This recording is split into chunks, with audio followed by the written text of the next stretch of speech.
হুম, আজ কিন্তু সকাল, সকাল ঘুম থেকে উঠে কাজে লেগে পড়েছি। কারণ কি জানো তো? কিছুদিন পর পুজো আসছে। আর পুজো আসছে সেটা বড় কথা না। পুজোর পরে আমার মা-বাবারা আমাদের বাড়িতে ঘুরতে আসছে।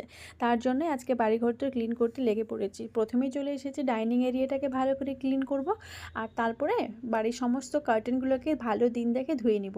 তো এইদিকে দেখো আমার বাড়িতে কিন্তু কাজের মেয়ে আছে। তোমরা সবাই কম বেশি জানো কাজের মেয়ের কাজের স্কেলটা কী ধরনের হয়। বাড়িতে যতই কাজের মেয়ে থাক নিজের হাতে বাড়িঘরটা যদি ক্লিন না করো তাহলে কিছুতেই যেন স্যাটিসফ্যাকশন আসে না। আর এদিকে সোফা এরিয়াগুলোকেও ভালো করে ক্লিন করে নিলাম, কারণ প্রচণ্ড ডাস্ট আছে। আর আমার কিন্তু ডাস্ট অ্যালার্জি আছে, তাই একটু ধুলোবালি জমা হয়ে গেলে কিন্তু আমাকে ক্লিন করে নিতে হয়। আর এইদিকে বাড়িঘর তো ক্লিন করার মাঝেও কিন্তু আমার বাড়িতে ছোট্ট মিষ্টি একটা বাবু আছে, বাবুর বাবাও আছে, তাদেরকেও কিন্তু যত্ন আরতি আমাকেই করতে হয়। তাই কাজের ফাঁকে চলে এসেছি মিস্টার শেখকে মানে বরকে গ্রিন টি দিলাম। আর ছেলের কিন্তু আজকে ইচ্ছা হয়েছে ওয়াটারমেলন জুস খাবে, তাই ওকে ওয়াটারমেলনের জুস বানিয়ে দিলাম। তো এবার যাবো আমি রান্না করতে। দেখা হচ্ছে কালকের ভিডিও।